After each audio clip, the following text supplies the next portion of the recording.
Software is nice and rigid and stiff, does what you tell it, and business environments are insane and impossible to predict and impossible to control. We're not just producing clones who sit and write code that can be replaced by LLMs, but we're producing human beings who have to interact with human systems, and we're sending them out there with knowledge of nothing more than the code to interact with these human systems. And we're doing them a disservice. We're making their jobs harder. And to be able to build software requires that you can interface with both sides of this.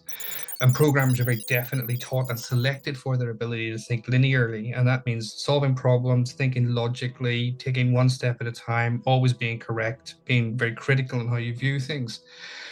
You can start with the fathers of computer science, so Turing and von Neumann. You work backwards and you realize that Turing and von Neumann both worked with Wittgenstein and Russell, who was influenced by Frege. And you take another few steps back, so it doesn't take long to get back to Plato and Parmenides, and you realize that, God, this is not something that's just turned up in the last 50 years. This is a way of looking at the world that's been around for a very, very long time.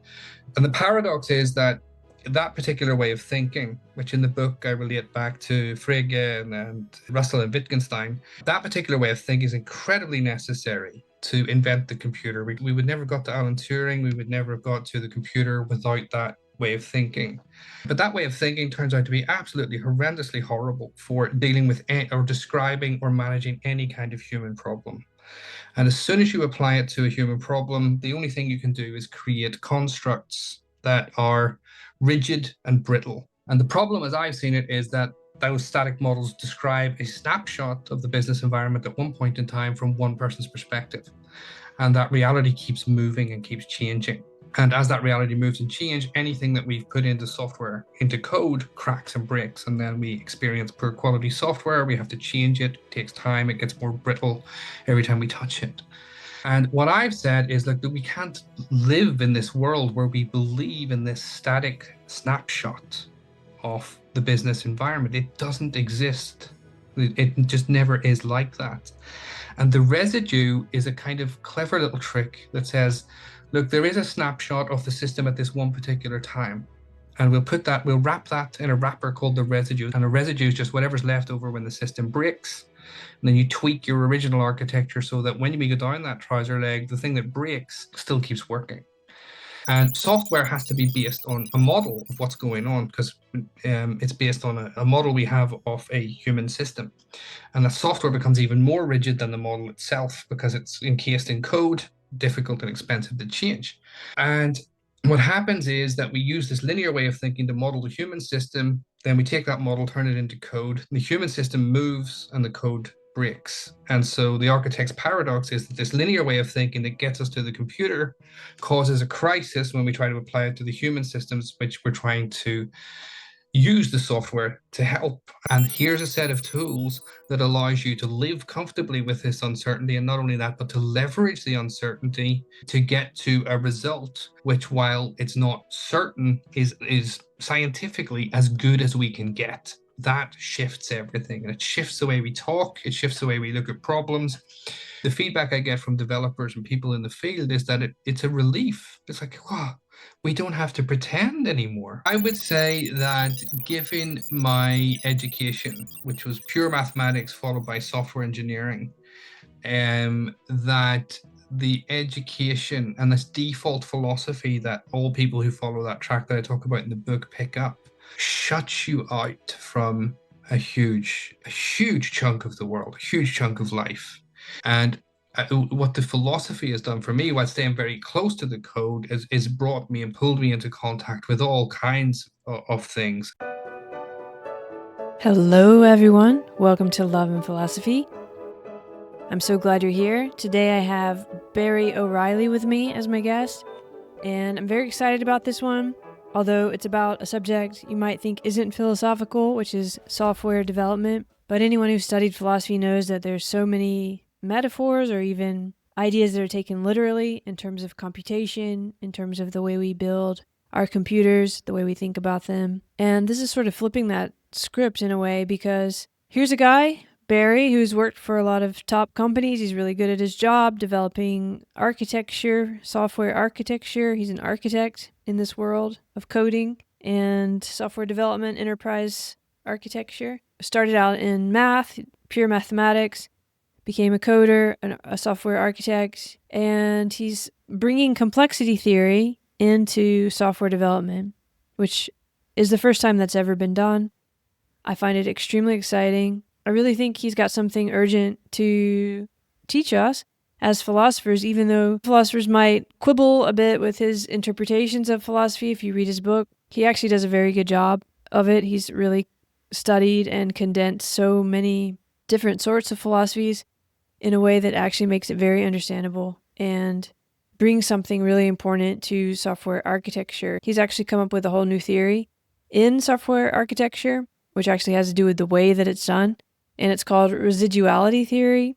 And it's a theory of software design that tries to make it easier to design software systems based on these complex systems notions for the real world, for complex business environments, for complex everyday life, for the kind of problems we actually face as humans, as life, even though we have to use this linear code to solve them. So he's holding this paradox. He actually talks about it as a paradox, as you'll hear. It's a theory that models software systems as interconnected. And he has this wonderful idea of residues, and he's working with the residue as a kind of unit. This is a really good introduction into it, and just to understand how it's important for philosophy, and also why philosophy can actually be helpful in the real world of business and computer design and computer software. He's basically coming up with an idea of process modeling. He's using process philosophy and complexity theory to come up with a way to do the software architecture that actually works. It's actually been proven to work. A word he talks about a lot is uncertainty. So he's finding a way to manage uncertainty, which is a part of all design practice. Even though we code in a very linear way, the problems that those codings are solving in the real world are messy and uncertain, full of chance and change. And for those of you who are coders and software designers, this is an introduction to philosophy that can be really helpful to you, his work, because he really spent years and years reading through everything from Plato to Deleuze and noticing a lot of the residues, dare I say, that have come out of philosophy, but that people didn't necessarily think of as philosophy.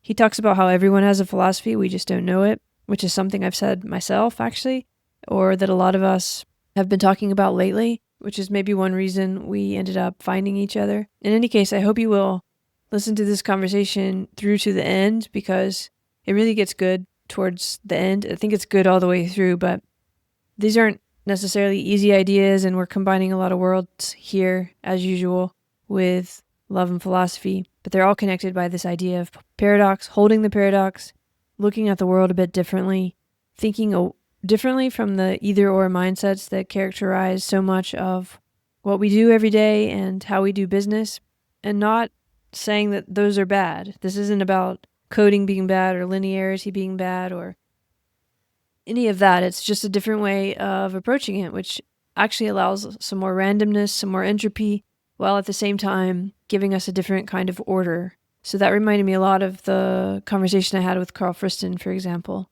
There's a lot of ideas from all the other conversations in this one. So a lot of these episodes have a lot to do with complexity and complexity science.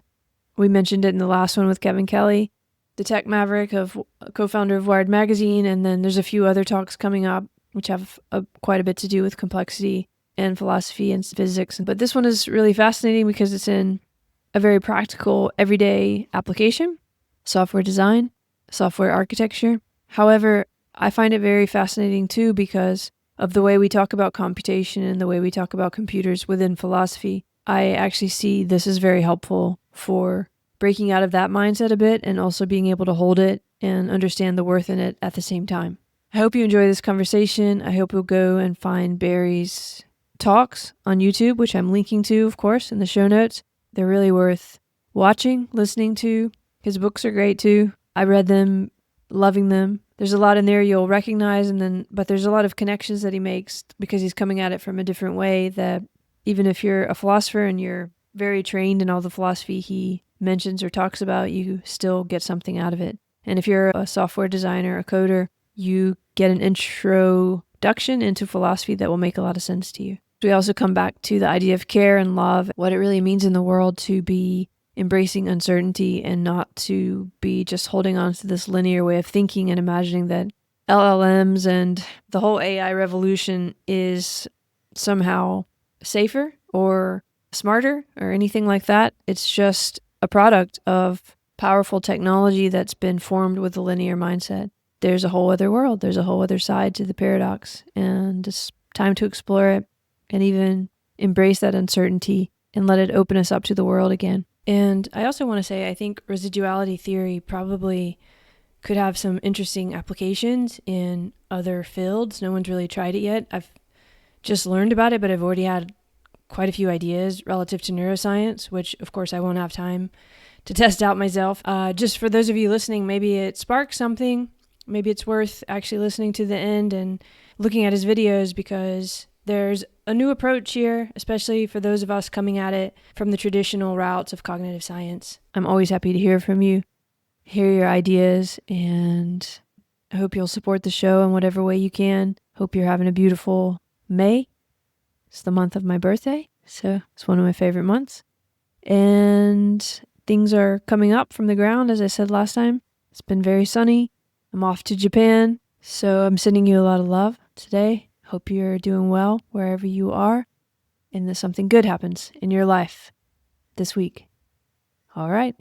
Cheers. Shall we start? Yeah. Okay. Hi, Barry. Thank you so much for being on Love and Philosophy. It's wonderful to see you today. Thanks, Andrea. Cool to be here. I just thought at the beginning, maybe you could just tell everyone a little bit about yourself. You have such an interesting history. We're going to talk about your 2 books a bit today, but first, who are you, Barry O'Reilly? Yeah, so my name is Barry O'Reilly. I live in the archipelago outside Stockholm in Sweden. Originally, I grew up in Ireland, in the north of the country. I've worked with software engineering for a very long time. Originally, my first degree was in pure mathematics, and got into the software industry, and worked for a very long time there as a software engineer, software architect. Worked for Microsoft for quite a few years, led the solutions architecture community there, became a chief architect, and in that time got very interested in the idea of what is a software architect, because no one really knows, and got really into trying to define what that is. How do we teach architects? How do we become architects? Because it's all very accidental, it's all very random. The industry is very immature, doesn't really understand what we're about yet. And from there, I had a bunch of ideas about how we should do this, how we should carry this out, how we should be as architects. And I started to speak on the IT conference circuits, but I was a little bit disillusioned with it, because it's, at IT conferences, you can get up on a stage, you can say anything, and people will just nod and say, that's really interesting. And you don't have to verify anything, you don't have to validate what you're saying. And I felt that I wanted to go deeper. So I started a PhD. I got interested in the links between what we do as software architects and the complexity sciences, started to investigate those things and sort of pulled on that thread until eventually I ended up looking into philosophy, encouraged by my wife. Philosopher? She's just finishing her PhD in education. So she was the first philosopher in the house, and she kept leaving books on my desk and saying, you need to read this. You're like, the things you're talking about have already been talked about. You need to read this guy and this thing and that. And so I started to get deeper and deeper into that, and then maybe went a bit too far.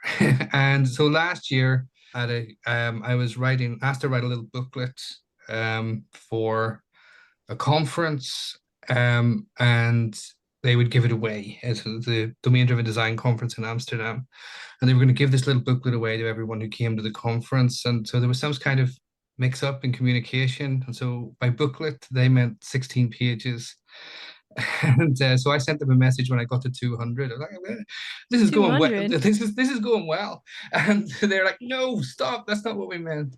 So eventually we compromised on like 72 or 74 pages. Then people started to hear about the book. So they started to write to me and say, how do we get this book? I was like, well, it's not for sale. So I published it online through Lean Pub. And it turned out to be a big success. And one of the things that happened to get it down from 200 pages, I had to take all the philosophy stuff out, and that was just sort of lying there on a shelf in my hard drive. And then I did a talk at a conference, the NDC conference in Oslo, about the philosophy behind architecture, and discovered that it wasn't just a niche interest that I thought was interesting, but lots of people were very interested in it. So I took those extra pages and turned them into the second book, which was released in February this year. Well, that's the more And philosophical one yeah, side of and it. that's the architect's paradox. It's very interesting because you're Yeah. kind of you're bringing, as far as I know, you're bringing complexity theory into software architecture and coding, and I'm not sure that's ever been done before. And it's this whole new world relative to what it could mean to be an architect in terms of software. Did you already start having these ideas relative to residues, to the residuality theory before you went back to school? When did complex systems come in? Like, how did all this, how did you Yeah. discover this? So I was given a job while I was at Microsoft. I went over to the head office and they said to me, "Look, we need someone to teach the next generation of architects because we're having some struggles. Sort of people who can cover the technology because technology at the time was changing and we're moving to cloud-based systems, which was challenging for a lot of people. So a lot of our old knowledge was crumbling away, and we were expected to learn new things." And we were also expected to be able to translate those new things into business environments. And so business environments are very different things than software. Software is nice and rigid and stiff, does what you tell it. And business environments are insane and impossible to predict and impossible to control. And so I started thinking about how do I teach this? And I had to ask some hard questions of myself. And how do I do this? Because I'm not entirely sure. And at that point, I'm fairly confident that I can do this job well because it keeps working out for me. But I can't articulate what do I do? How do I know what to do? Where these ideas come from? How do I know what to say next? And I started to dig into that and realize that sort of myself and other senior architects had a grasp of complexity or sorry, a grasp of uncertainty or a comfort in uncertainty that sort of junior architects and developers just didn't have. And so if things started to become uncertain, where you couldn't really grasp what's happening in this business system and no one could tell you what was happening, and there was a lot of uncertainty around how does this work and what are we even trying to do, you would see junior architects, junior software developers melt away and just not really know how to handle it. And senior architects and people like me would think, oh, well, now this is interesting because no one knows what's going on and we don't know what we're going to do. And it's really difficult to map this to software constructs. It's not textbook, it's not easy. And so I started to just read a little bit on what is uncertainty, what are the how do we deal with that? And so as a mathematician, you end up, of course, always coming back to Bayes' theorem and things like that. There's a lot of ideas around that, and they all sound real good, but you can't apply them to real life. You can't do anything really concrete with them. And so I just pulled on that thread. I ended up in the complexity sciences, reading people like Ralph Stacey and Nassim Taleb.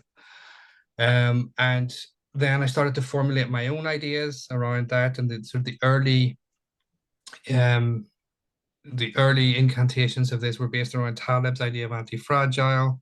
I realized that it's a good metaphor for what I'm doing, but it doesn't capture what I'm trying to do at the component level. And so the concept of residues was born out of melting all of these ideas from the complexity sciences together with the ideas from computer science and practical experience, and sort of trying to capture what it is that senior architects do in a way that, as I've presented these ideas back to the community, in a way that senior architects themselves didn't were doing but couldn't articulate.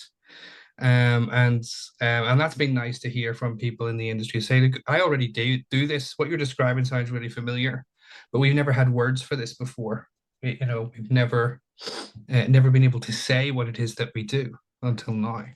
And so it was more or less going to Google, typing in the word uncertainty, clicking on the first few links and going, okay, it's this. And then I wrote a few articles. They got published in some computer science journals. And then I decided to do a bit more with it. So I found a university and started working on a PhD, which I'm writing up as we speak. So, well, You not literally right now, but this week I'm supposed to be writing it up. Good luck. Well, you have written 2 books in the time that you Yeah, were writing your PhD, so you're doing a lot of writing, that's for sure. yeah. You said you studied math first. Were you already interested in Bayes and all of this? Because that's not exactly, I mean, there's a lot of different kinds of math, and that's not necessarily typical, or it's becoming more Um, typical, but yeah. So the math that I studied was pure mathematics. So okay. algebraic topology, linear algebra, things like that, and math for the sake of math. Absolutely no Not application statistics. Okay. whatsoever. No statistics. Statistics was a dirty word in our department, so we didn't do any of that. Statistics came much later. Um, Maybe 10 or so years ago when in the last wave of machine learning interest, then I had to get into statistics, and then obviously as part of your PhD training, Yeah. there's a lot of statistics in there, but yeah. It sounds like you were doing something that was working really well, as you kind of said, and you were succeeding a lot in Microsoft and all these big worlds. And then you started trying to figure out exactly why, and you hit upon uncertainty. Was it your capacity to handle uncertainty? Was it what was it about that word? That word is important. It's on, I think it's in the title of both your books, even. It is, yes. So it's the ability to work in uncertainty. And so if you study computer science or software engineering, um, there's always someone who tells you, look, this is what we're doing. This is the duty. This is the task. You need to build a bit of code that does this. You need to build a bit of code that does this when you're doing your assignments and all of those things. And when you're a developer, then there's these people who appear around you, business analysts, requirement engineers, people who tell you, we need to build this and you need to build that. It needs to look like this. So you talk to a user and the user says, I needed to do this. When I click on this button, this needs to happen. And it's always done from the perspective, and it's taught from the perspective that we can be certain about what users want or what's actually happening in this business environment. And if you're not certain about that, then you can become certain by asking questions and making sure and double checking Mm. that this is what we want. In the real world, it doesn't work like that at all. So businesses don't know what they want. Users don't really know what they want. They have opinions, but they don't know what they want. They're not entirely sure what they need. And it doesn't matter even if they did actually know what they wanted today, everything's moving, everything's changing anyway. And you get to a certain point where you realize that the coding bit, that's easy. That's trivial almost. The real challenge is that when everything's moving, everything's swirling, how do you decide what to do? How do you build a piece of code that can react to an environment that could lurch off in any direction at any one point in time? And that uncertainty I find across my career, that's what I look for in a project. Because there's no uncertainty, there's no fun, there's no challenge. And it's also the thing that kind of makes or breaks a career. If you can handle that uncertainty in a software project, then you're going to be able to cope with these kind of environments. For many people, it's a ceiling. When they can't get that kind of certainty, then they just push it back onto business people and say we're not doing this. There's nowhere in our educations as software people do they teach us how to deal with this kind of uncertainty, apart from be more certain or ask them to explain it again, drill down into their language, force them to express themselves in a way that's clear. And we learn about these things to like how you harden a requirement, how you get someone to be absolutely explicit about what it is that they're saying and things like this. And so the answer is always that the answer to uncertainty, as we're taught, is to get rid of it. And whereas a senior architect, someone who can handle these things, can learn to live with that and learn to live with the fact that there's always uncertainty in a business environment. And senior managers know this. They know that you can't be completely certain about everything all the time.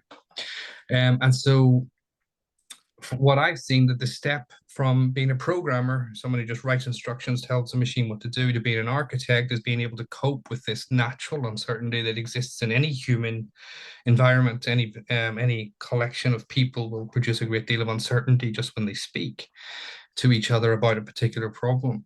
And for me, that became fascinating, and that's the bit that I drilled down into, because when you see projects fail, and an enormous amount of my work has been rescuing projects that have crashed for some reason, and over and over and over again, we see that this uncertainty causes flux, it causes problems, it causes people to either check out and not make any decisions, or go too hard in and make too many decisions. And how do we handle uncertainty in our software projects is a central theme to everything that we do.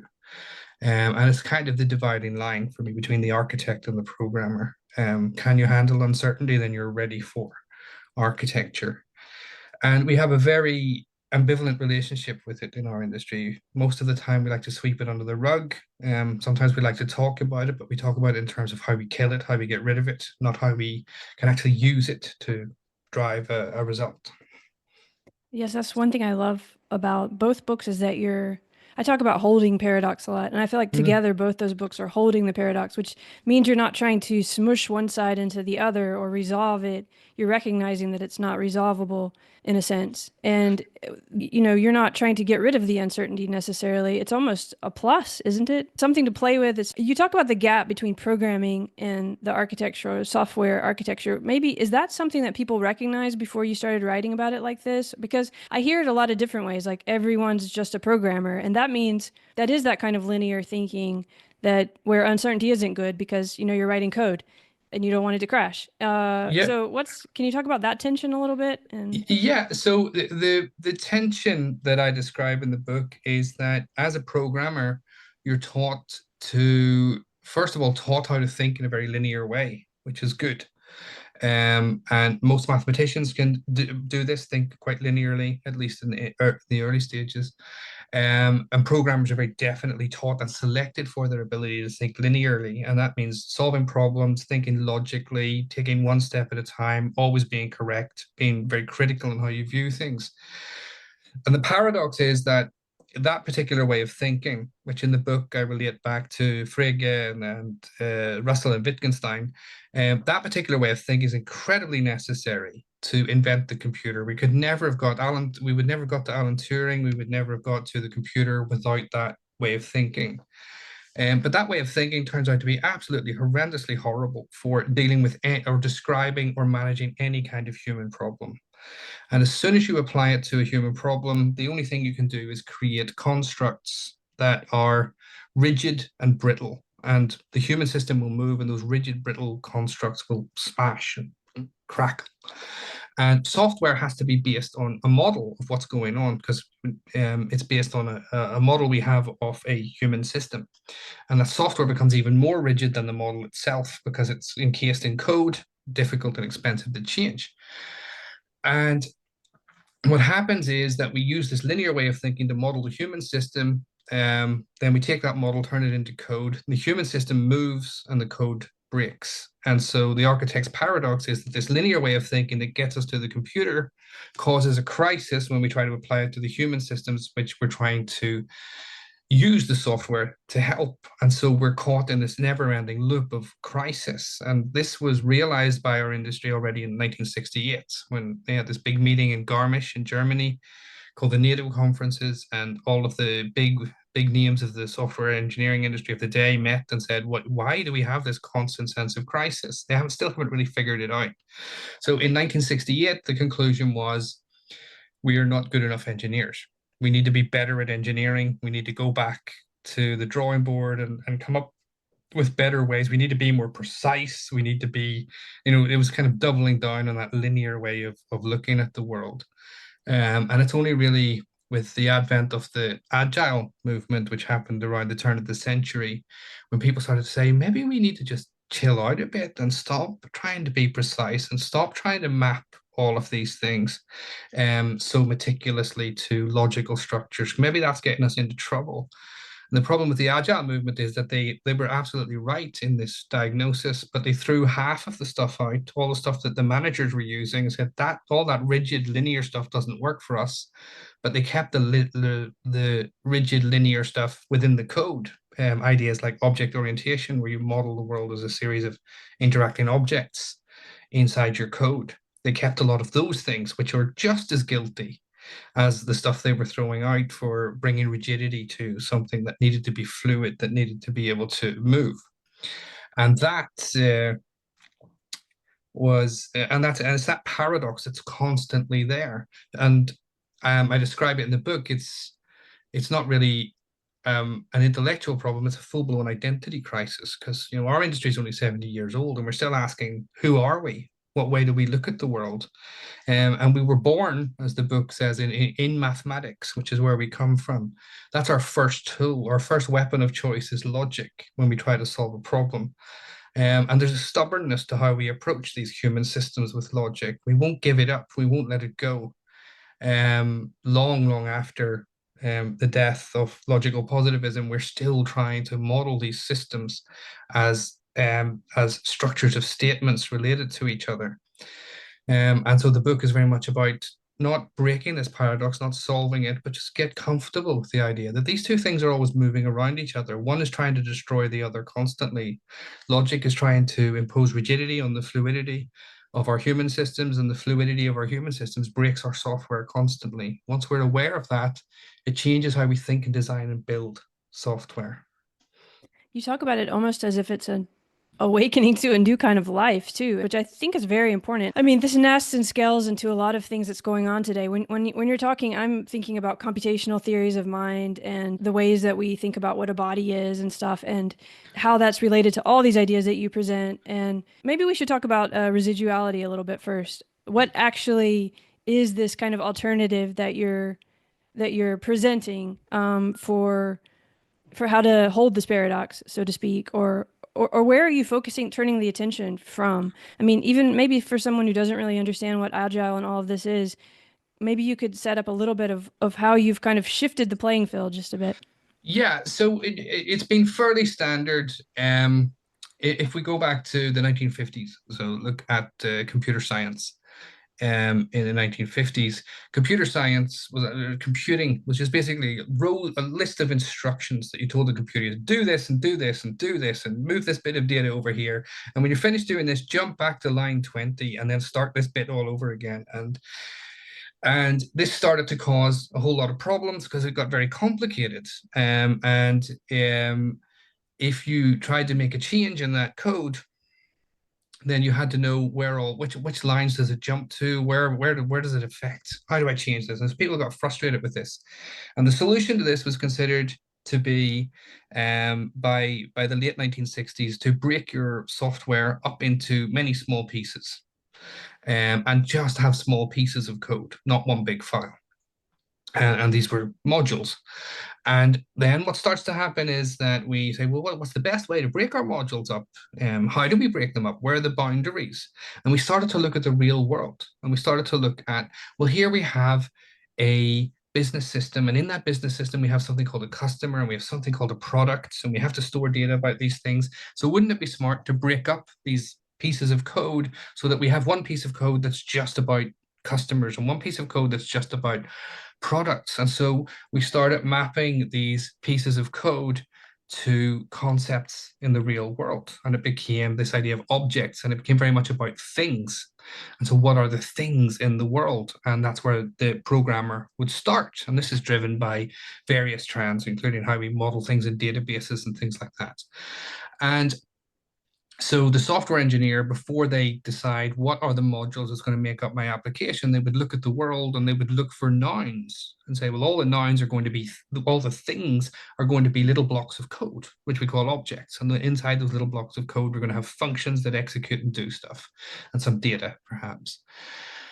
And this is the way I was taught to do software. It's the way most people are taught to do software.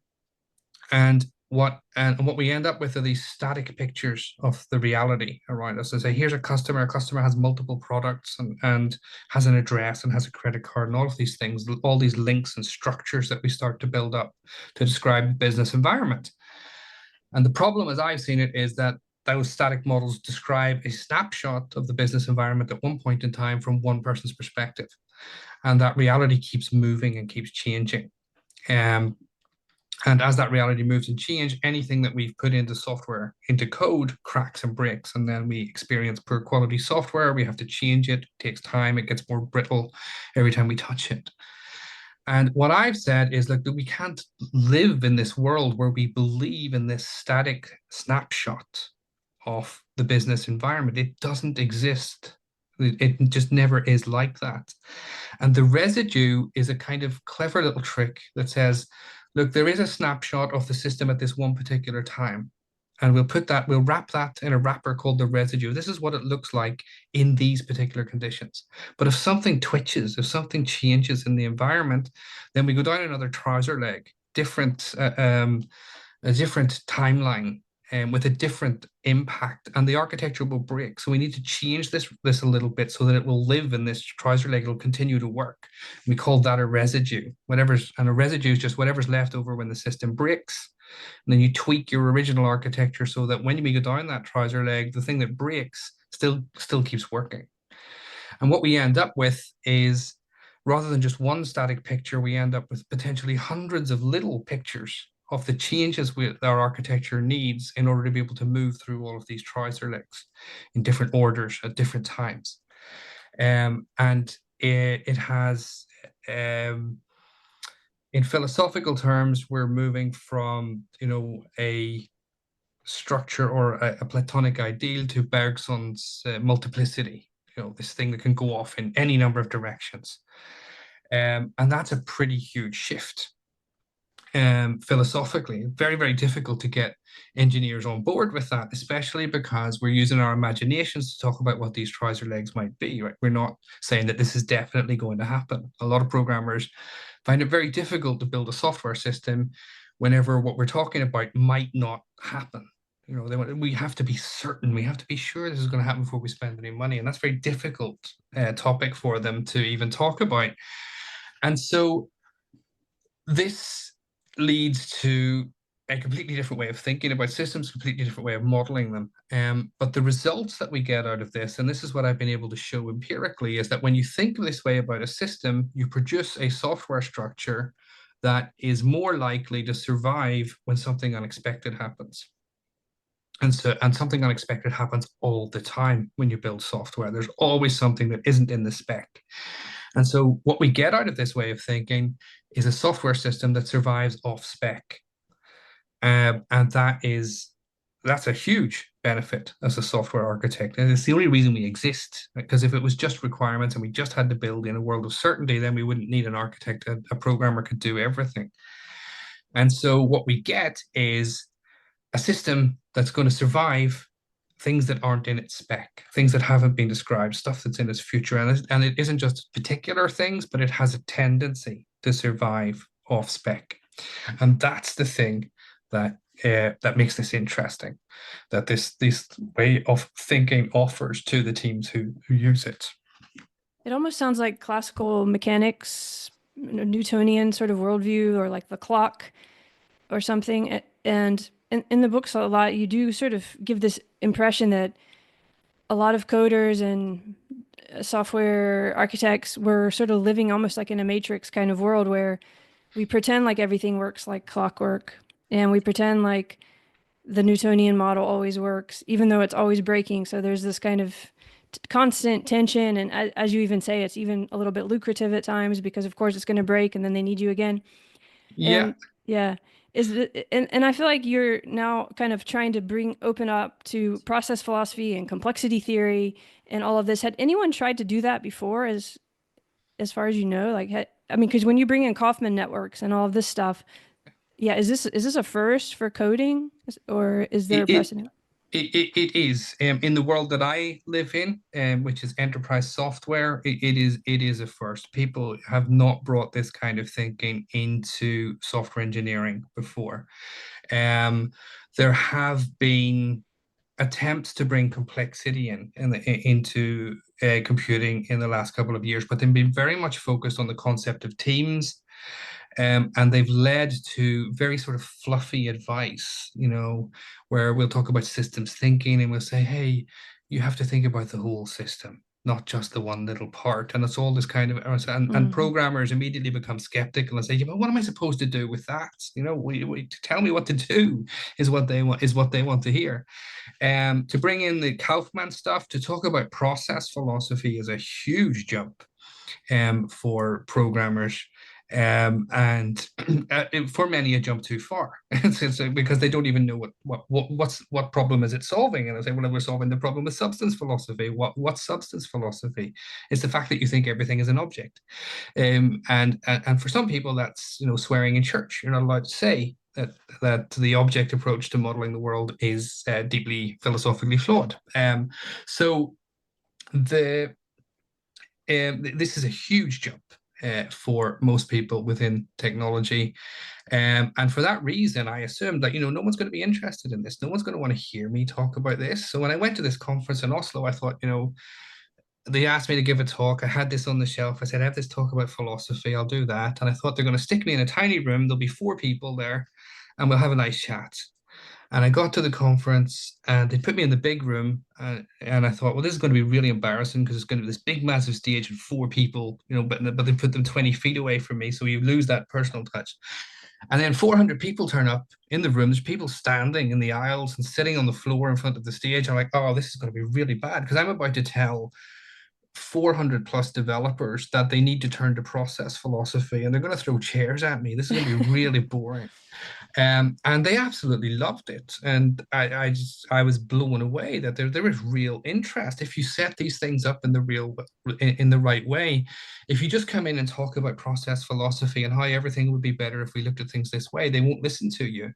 But if you talk to them and say, here's a bit of code and here's why it's going to go wrong because you're thinking about the world in a particular way. And if you think about the world this way, the code's going to shift and change and go this way. And this solves a real problem for you.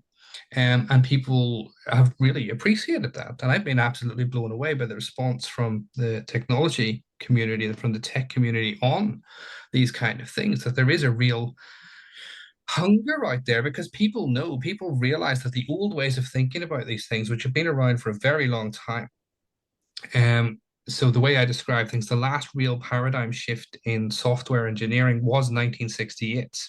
And we call a lot of, in software engineering, there's a lot of marketing hype. So every 6 months, we call things a paradigm shift. But the real shift in paradigm was the engineering paradigm, which was born at that conference in 68. We haven't had a shift and people are hungry for something new. And when they hear something new, it catches their attention. And I think that the industry is ripe for a new philosophical way of looking at things. There's also this word crisis, which I think is in 1968. It was called the software crisis, right? Wasn't that kind of the revolution that someone said it's a crisis? And I feel that word is really potent and present today too, isn't it? Yeah, so the software crisis basically says, why do we never deliver anything on time? When we do deliver, it doesn't work. And why do we fail to deliver anything so often? And that was big. That was a big problem in 1968. There's a lot of people today. We have a lot of software running in the world. And so people assume that, well, we must have solved all those problems, but there's an awful lot of software has to go through convulsions before it's released into the world. An awful lot of enterprise software dies, and an awful lot of it costs way, way more than it should. And so there's this Silicon Valley narrative where we've mastered this, we can do this now. In fact, we can actually teach other machines to do it for us, and we don't have to do it anymore. The truth is that software engineering is expensive, painful, and risky for almost all organizations out there. And we still haven't really matured. We still don't really know what we're doing, you know. I saw a post today saying that, you wouldn't fly in a plane if the pilot didn't have a pilot's license. So why would you let someone build software when they don't have a license for building software? And my thinking around that is, really we have to get a few more planes in the air and stop crashing them before we start thinking. We have to sort that problem out first before we start thinking about pilots licenses. And so we haven't really matured as an industry yet. There's still quite a way to go. So there's still a permanent kind of sense of crisis that most companies will have a number of projects who are in a state of crisis right now, and they will be failing and they won't know why, and they'll be bringing in industry best practices and throwing all kinds of tools at it. They'll be losing money. It eats up morale. It's not a solved problem. It feels like the crisis is even deeper though to me because there's so many kind of layers to this, and I'll just throw this out here. It's a little messy, and you can just I would just like to know what you think. Because there's this like why is everyone responding so dramatically to you? It feels like it's personal in a way too, in the sense of that people have been living in a bit of an imaginary world, knowing it's not actually real because you are designing this in the real world. I mean, I think about when you talk about one of the examples you talk about, like the car, the materials of the car aren't changing, but in this world, like what are actually the materials? Like what are you working with? It feels so ephemeral and matrix like, and it seems like some way to solve that crisis is just hold to this linear mindset, do the coding, be told what to do, and that seems to go towards what you call stillness or maybe stasis even. And I feel like that's bigger than just, in this software world. It's kind of everywhere now. I don't know if that even makes any sense to you, but and even in your own life, like, why did you go study philosophy? You must have studied philosophy for years to be able to write and understand all this complexity, theory, process philosophy. I mean, was the crisis bigger for you too, or how do you think about that? Yeah, so for me personally, it came from a sense of frustration. It came from a sense of frustration with the state of the industry, frustration with people constantly telling other people this is how you do it, when it very obviously wasn't how we did it, and a frustration with my own inability to understand what is it that I do. I'm doing something, and I'm good at it. I have no clue what it is. It's an instinct that I built up just by luck, by being in the right projects for a couple of years and seeing the right problems. And I have an instinct. And so Donald Shun talks about this in a book called The Reflective Practitioner, which was written in like 81 or 83. And he said that there are people who build up a professional aptitude for problems. They don't know where it comes from. They don't know how it got there. They get there by reflecting over things that have happened every day for a long period of time, and then suddenly they can do something. They don't know why. And I wanted to dig deeper into that. I wanted to understand why do I think like this? Why do other people in my industry struggle to think like this? How can I get them to understand me? And a lot of frustration because I would come into a project that was failing, and I would see these linear thinking developers trying to dig their way out of the hole with more linear thinking. So the hole was just getting deeper. And so you need to do this. And it would be almost impossible to convince them that they were doing something wrong, even though everything was going very badly for them. And I thought but there has to be a better way to do this. There has to be, we need a new language, we need a new way to think about this. And as I started to discover the ideas behind residuality, I discovered that by blending Kaufman with standard software engineering ideas. And then I would show it. Some people would get it. Some people got it, started using it, said, yes, this works. This is good. Some people just refused it and said, this doesn't make any sense. And I started to dig around, why does this not make any sense to you? And I started trying to understand what way do these people think? Why do I think differently than a large number of the developers in the community? And I noticed that they were thinking in very rigid terms, and I started to read a little bit. Why do I think like this? Why do they think like this? Why do some people have a problem when I say that everything is moving, everything is changing? And that makes them nervous. And they immediately revert to using tools and ideas and modeling stuff that is trying to keep the world still. And I realized that a lot of these linear thinkers, they need to keep the world still so that they can focus and they can start to process it. And as soon as you try to keep the world still and stop the world from moving, then you enter into this matrix-like reality where you're dealing with something that isn't really there, like Baudrillard and like Bourdieu's story. And so what happens then is that you end up seeking this stillness in everything. You're trying to hold things still. And we do that in our modeling, and we do that even with certain agile techniques. We're trying to keep things still. Um, And what I started to do then was to say, well, what happens if we just let things move? Well, how would our software look if we weren't trying to keep it still, if we were building software for a world that's constantly in motion? Residuality was the sort of codified way to talk about that. And that's how I ended up getting deeper and deeper into philosophy. Why do they do this? Why do we look for an abstract form of customer instead of building a system for something that's constantly moving and constantly changing and is never going to be the same over time? Where did that idea come from? And so I dig backwards and I find these ideas in Plato, Aristotle. Why do we expect that there's always going to be a simplistic cause and effect model in every system? And I find that, well, that came from Descartes and Newton. Why do we think there's a structure in the language that people use in a business? Why do we think that that language represents some secretive hidden structure that if we just scrape at and analyze enough, we'll find it? You find that in Saussure and Levi Strauss, and these ideas around structuralism. And so eventually I realized that we are a blend of a bunch of ideas from a bunch of philosophers no one's ever taught us about, that we accidentally absorb from our industry. And you can start with the fathers of computer science. So Turing and von Neumann, you work backwards and you realize that Turing and von Neumann both worked with Wittgenstein and Russell, who was influenced by Frege. And you take another few steps back. So it doesn't take long to get back to Plato and Parmenides.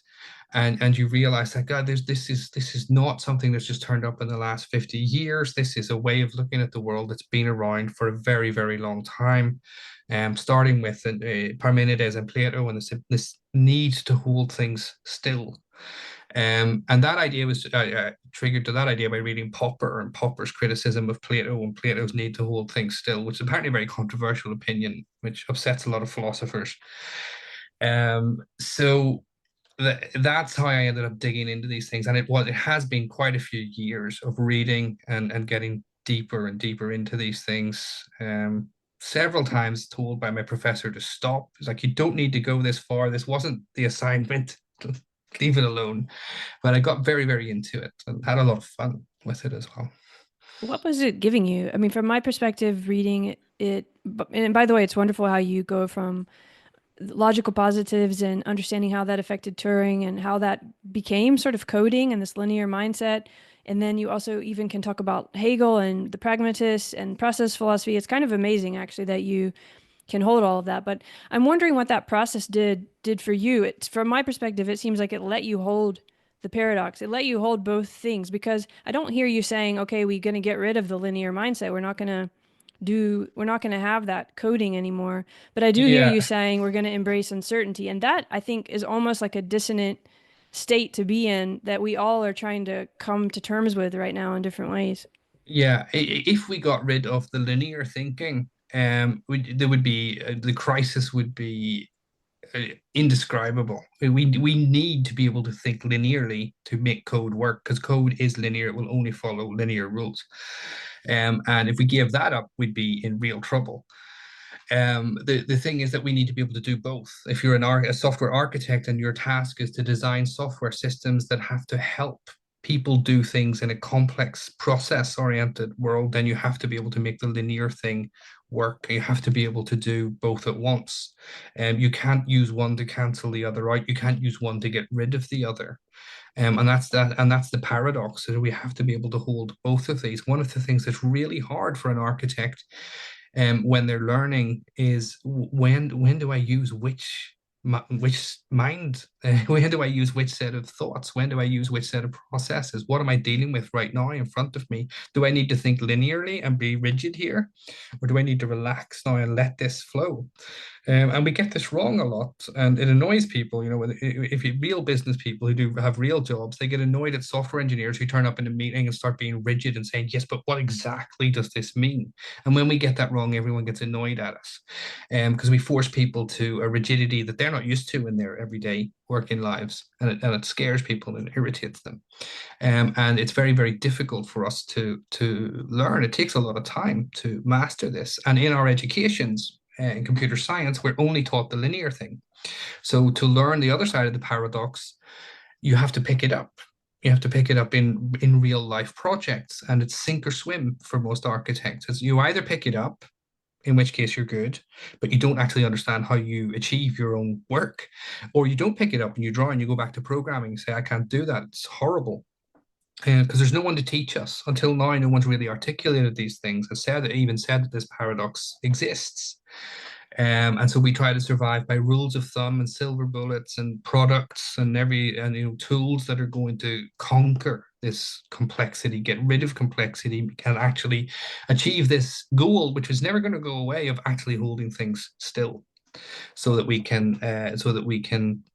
bring them to software and control them. There's a big need for control in there as well, which you'll find is everywhere in the community.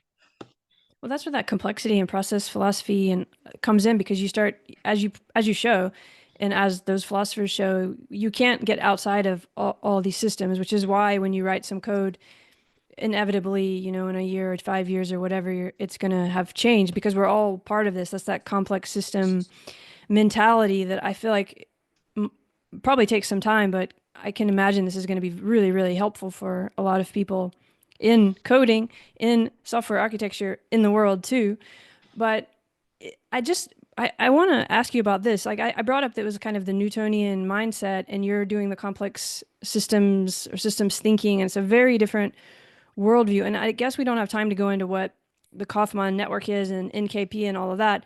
But is it fair to say that you've sort of unstuck the model from the object, or it's not stuck anymore? You're sort of making a model itself that can be a little more fluid. It's more based on, maybe, I mean, you mentioned Bayes. That's when I was thinking of statistics, but there's some room now. There's some wiggle room, and you can notice patterns in a different way. How would you explain that to someone who's not really like getting that? Because I think it's a very big shift that you're making. Yeah, I would say that software engineering, up until I started writing about this, had order and certainty at its center. And the goal was, no matter where you were in the project, no matter where you are in a problem, you might be dealing with some uncertain stakeholders, you might be dealing with a problem that's not properly defined, but your goal was always to get rid of that uncertainty and get to the certainty. And what I've done, what I think I've done, is I've taken uncertainty and I put it right in the middle, and said that uncertainty is the defining feature of software design. And once we embrace that, once we accept that, once we accept that we're not getting rid of it, it's always going to be there.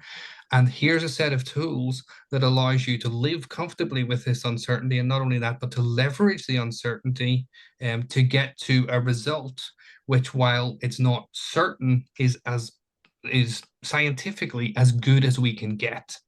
That shifts everything, and it shifts the way we talk. It shifts the way we look at problems. The feedback I get from developers and people in the field is that it's a relief. It's like, wow, we don't have to pretend anymore. We don't have to pretend that there's this linear, logical way of solving this problem, and we can say that actually nobody knows, but here's the best way to get to an acceptable result. And that's the shift. And the other shift is that those senior architects, I've spoken to a lot of them, who have learned how to do this by instinct, suddenly have a vocabulary, suddenly have a way of saying, this is what I do, this is how I get to a result. And that is also brings a sense of relief to a lot of Yeah, the that's community. actually huge, and you just don't feel like an imposter anymore. And also, I guess what I was trying to get at too, with the philosophy, seems to have brought you back into the real world in a way that you can feel connected again. There's this sense of enthusiasm, play, life, which I think a lot of us are losing now by totally embracing the linear coding LLM tells us everything mindset. Is that fair? Did you wake up to life in a different way again by being able to almost like put the roots into all this and understand it better?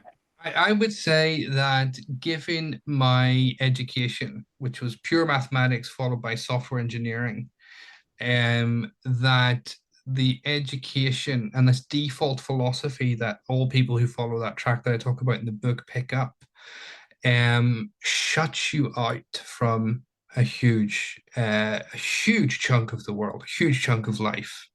And you have to find other ways to get back to that. Most of us have hobbies and things that do that.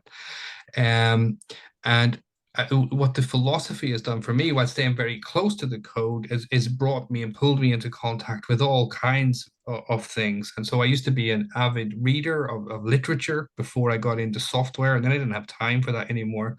The philosophy thing has pulled me back into that world, and maybe sent me down a whole bunch of different trouser legs. Said, "Oh, remember this thing, and let's go back and read this." And absolutely, I would say that following this path, at this age, I would say now that I finally feel educated. I've learned something, and it's so much broader than the narrow kind of mathematical computer science, software engineering way of looking at the world. This is one of the things that I think that software engineering education needs to really think about, that we're not just producing clones who sit and write code that can be replaced by LLMs, but we're producing human beings who have to interact with human systems, and we're sending them out there with knowledge of nothing more than the code to interact with these human systems. And we're doing them a disservice. We're making their jobs harder. And to be able to build software requires that you can interface with both sides of this. And certainly for me, the study of philosophy has made that much easier to articulate and to understand. But at the same time, I can't expect the whole industry to do what I've done, which has taken an enormous amount of time to do that kind of reading and thinking about these things. And Yeah, so, but you condense it very well into your yeah, book, so it's quite a service, I think. yeah, And it reminds me too of, I mean, you also, it's a way we can embrace entropy. There's a way in which you're opening people to be more random and let in more entropy. At the same time, you're also showing a way to, I don't know if control is the right word, but get that in order. You know, this idea of residuality actually gives you a way to kind of get that in order. I don't know if that makes sense. I thought maybe we could give one example before we go. I don't know. I'm thinking of the one with the cars and the meat or something, some kind of real world example where you can see that you've unstuck things where you're not looking at specifics, and yet because of that, so much more seemingly random stuff gets covered by the model. I don't know if you have a good example or idea to share with people. yeah. So there is the example in the book, which is the classic example. I get sent examples of this by students all the time, and so what we do is we randomly simulate an environment with sometimes with nonsense. Right? So we make stuff up and we say, what would happen in this system if the entire city burned down? Or what would, the classic one that initially got me a lot of attention was, what would happen if giant fire-breathing lizards come up out of the Baltic Sea and destroy the city? What do we do then? What does our software do? And people find this ridiculous, and this is the bit where the linear thinker says, but there are no giant fire-breathing lizards in the Baltic Sea. And then, and sometimes I tease them and say, are you sure about that? Like, have you been in a submarine down there? But the point is that the giant fire-breathing lizards don't have to exist, because what we're doing is we're discovering something in the attractor space of our business. And maybe it's not a giant fire-breathing lizard, but maybe the city is suffering a blackout. Maybe there's a terror attack or a war or a social unrest or a flood or something. And it causes ripples through our software system. And the only reason we're doing this is not to solve the problem with these lizards, but we're doing it to see, where does it ripple in our system? What does it touch? And which bits of our system fall over when that ripple comes? And by generating lots and lots of noise, by generating lots of sort of simulated stress on a system, we force a system to a configuration, to a set of modules and links between those modules. And this is the classic question: what are the boundaries for my modules? That we can't answer. And that gets answered by stressing a system until it takes on a form. And once it takes on that form, then we start to test it, and we start to see in every single case, we start to see that the system, when it's pushed to a configuration in this way, will start to survive things that it hasn't been designed for. And that's what we want to get to. And there's the example in the book of the car charging network, which is able to stand up after using lots and lots of different kinds of stress from different angles. It's able to stand up against stress that we didn't see. And one of those stresses was the politically motivated blocking of fast car chargers. And it turned out that by allowing other forms of stress to push the system to a certain point, that the system could survive those things. And these things turn up a lot when you're doing this work. It turns up very, very quickly as well, which is a shock to people who are practicing this for the first time. And there, I mean, the car charging one is the classic example. Most of the times when we discover these things, we're not really allowed to talk about it because they're genuinely live customer cases, and they don't want their vulnerabilities to be revealed. Of course not. But The idea is this hyperliminality. I think that yeah, this word hyperliminality is quite beautiful. But so there's a different approach than, I don't know, maybe you would describe it like a Deleuzian walk, or how would you, what about that hyperliminality? Now that I brought it up, I guess you're gonna yeah. have to. So hyperliminality is the state where we as software architects have to live in the rigid linear world of software. We can never escape that. Our job is to design something that's rigid and linear and follows the rules and does the same thing every single time. But then we've got to jump out into this complex human world, and we've got to ask the question, is this rigid thing that I just built going to stand up in this world that keeps moving? And then you've got to jump back into the rigid thing and tweak it a little bit so that it will still keep running. And so, and that's the difficult thing. So sometimes we've got to be rigid and linear, and sometimes we've got to accept the fluidity and the flow of a business as it moves around its software. And so I've called this idea hyperliminality because we're constantly in between. We don't really know where we are, and we're constantly moving between these 2 points. Um, and that means, so hyperliminal is a word I use to describe a certain type of system, which has an ordered, structured core and a complex bubble around it.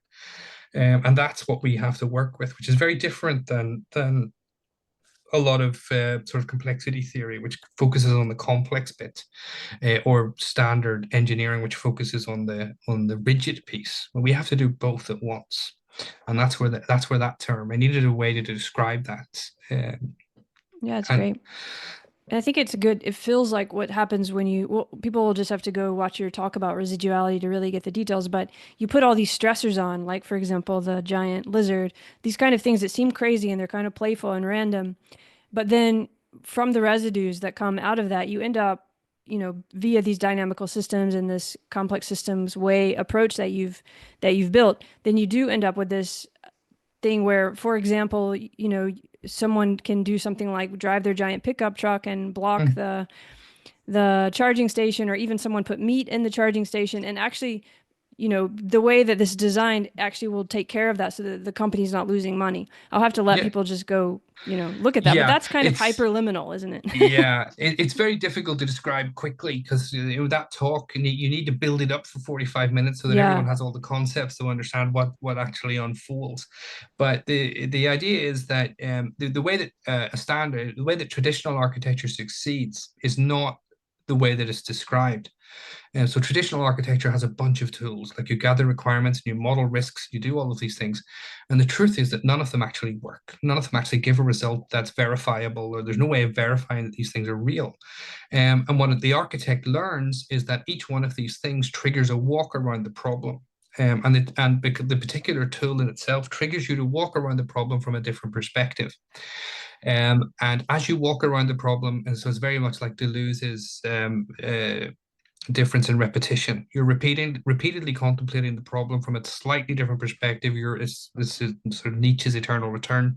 You're constantly experiencing the system over and over and over again from slightly different perspectives as the system changes and as you change as you move around it as well. And what this does is it leads to a real knowledge of the system, which is much, much deeper than the shallow linear static modeling of the system, which we think we're doing. And so the outputs of these walks are static models. But what's actually happening in the mind of the architect is real knowledge is being built in a very process philosophy, sort of Deleuze Bergson kind of way.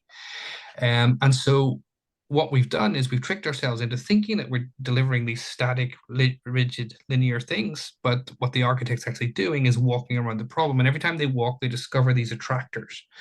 And what residuality does is it says, look, here's our super fast way. We're gonna stop walking. We're gonna run now. We're gonna discover these attractors really, really quickly by being random rather than using tools and all this baggage and static modeling that comes with it.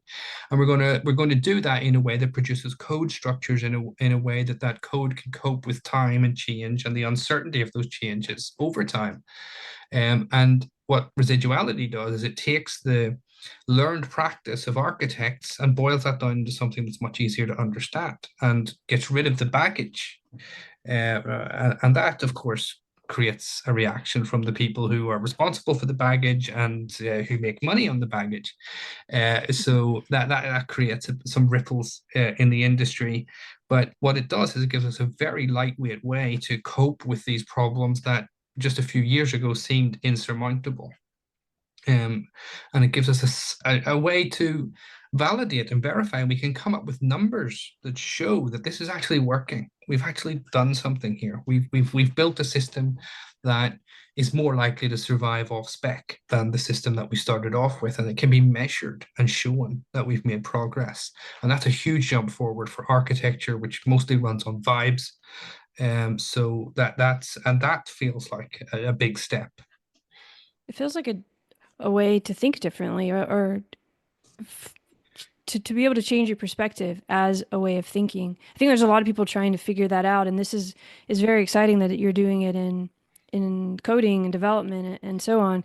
And as you were talking, I was thinking in the book you say you talk about like knowing our limitations, but you're also expanding the horizons. So I think this paradox and holding it is really quite powerful if one can sit with it and start to practice it. Have you found that? Have you found that over time it becomes a bit of a practice almost in the way you think? It does, yes, absolutely. And I get one of the cool things is when I'm teaching students how to do this, is that they'll suddenly start analyzing completely different problems with the same set of tools.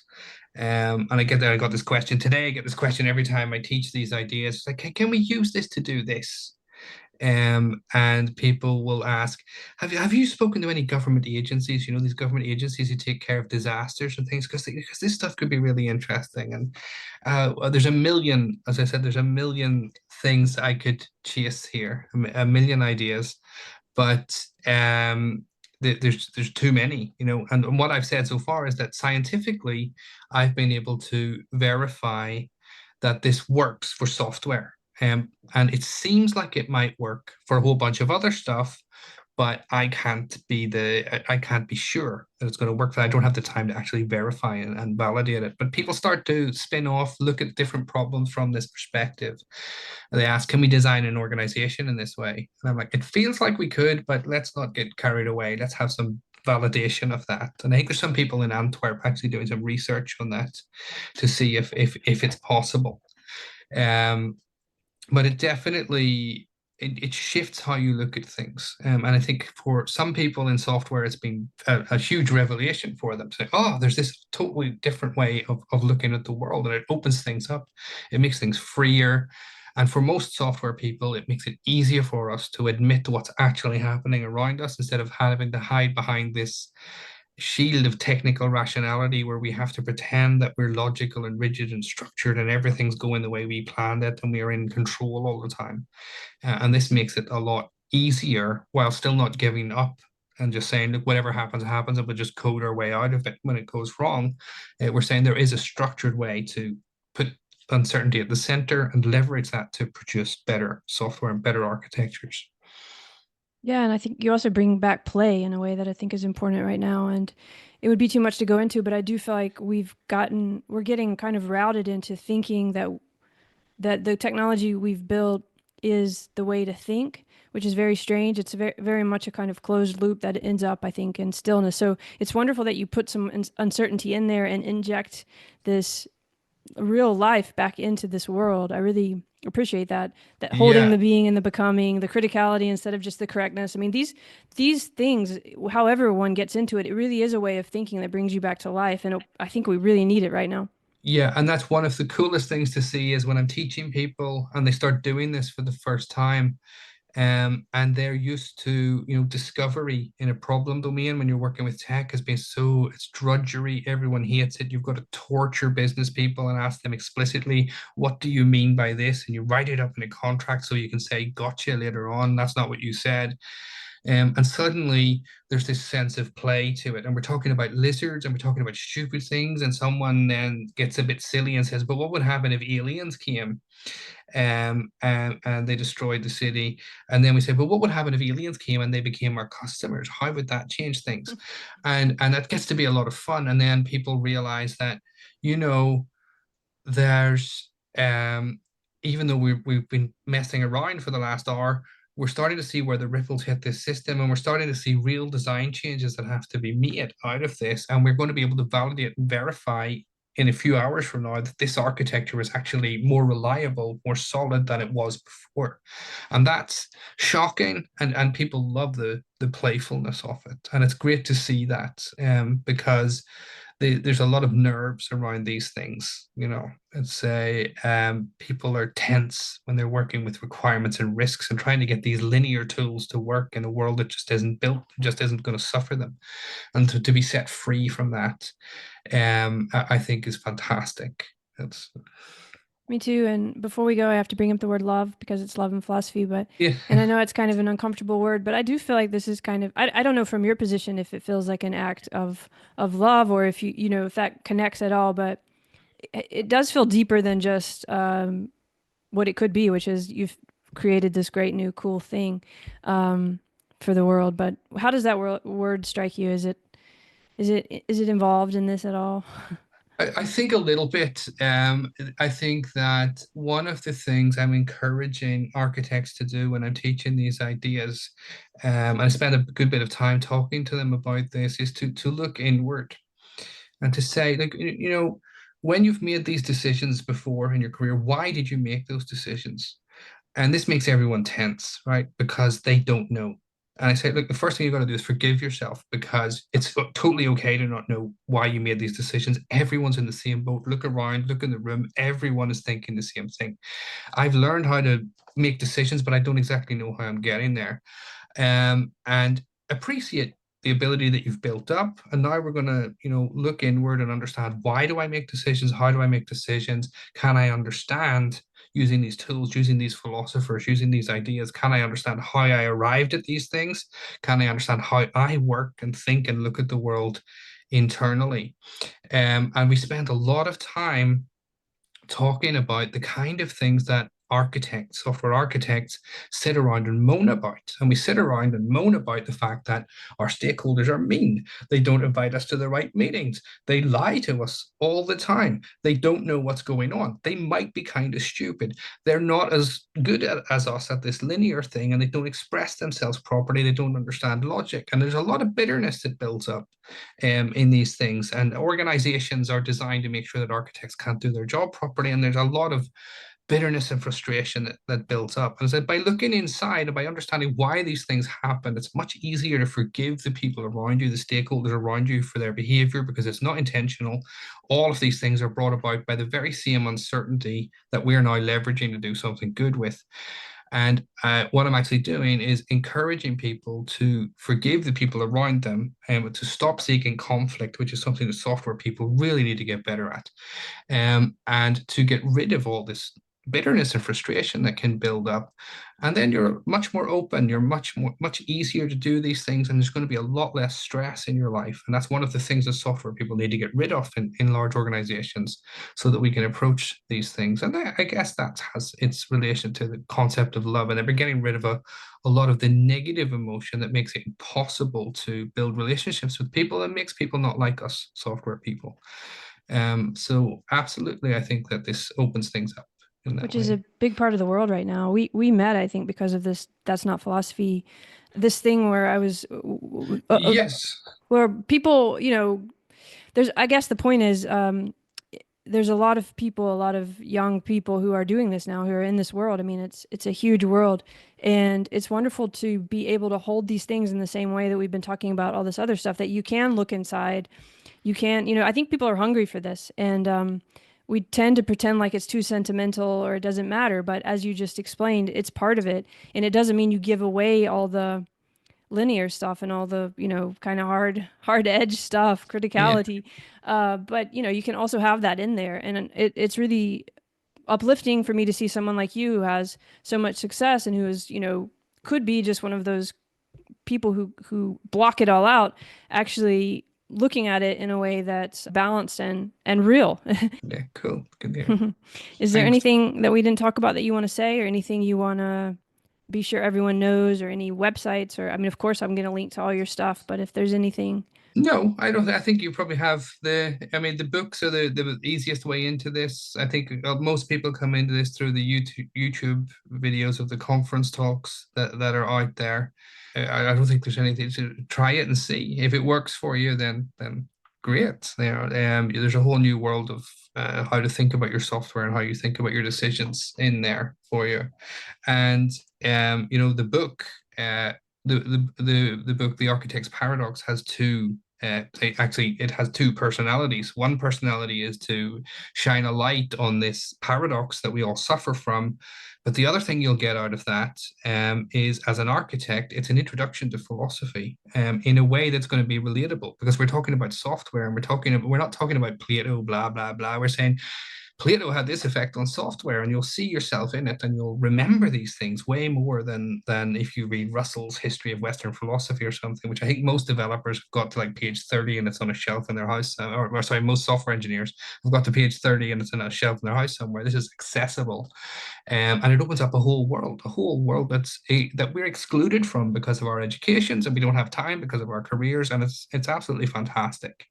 And there's just so much to be gained, not just in your software, but in your life in general, from reading this stuff and understanding the world around you. And like you said a few times, it's a way back. It's a way back from the code, because at some point in your career, you're going to look up from the screen and you're going to realize there's a bit more going on than what we've been focused on.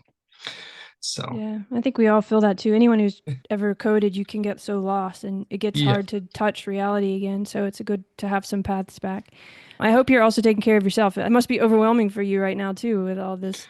Yeah, there's a lot happening, and to be fair, I've brought it all on myself, and but it's exciting at the same time. And my saving grace is that I live in Sweden and we don't take work that seriously. And I'm about to take several months off for the summer and go north and fish with my family. So, we have that. But it's good. There's a buzz happening right now. It's Yeah. exciting Well, around that's the good. Well, thanks also to your wife, by the way, for yeah. giving you those books, because you talk about her a few times as kind of the portal into all this. So that's cool too. Just, that's connected to love too. Yeah, it's almost her fault. So. All right, Barry. Well, thank you for all you're doing and good luck. And I look forward to the next book, which I know is coming soon. Yep, great. Thank you. All right. Okay, Be well. cheers.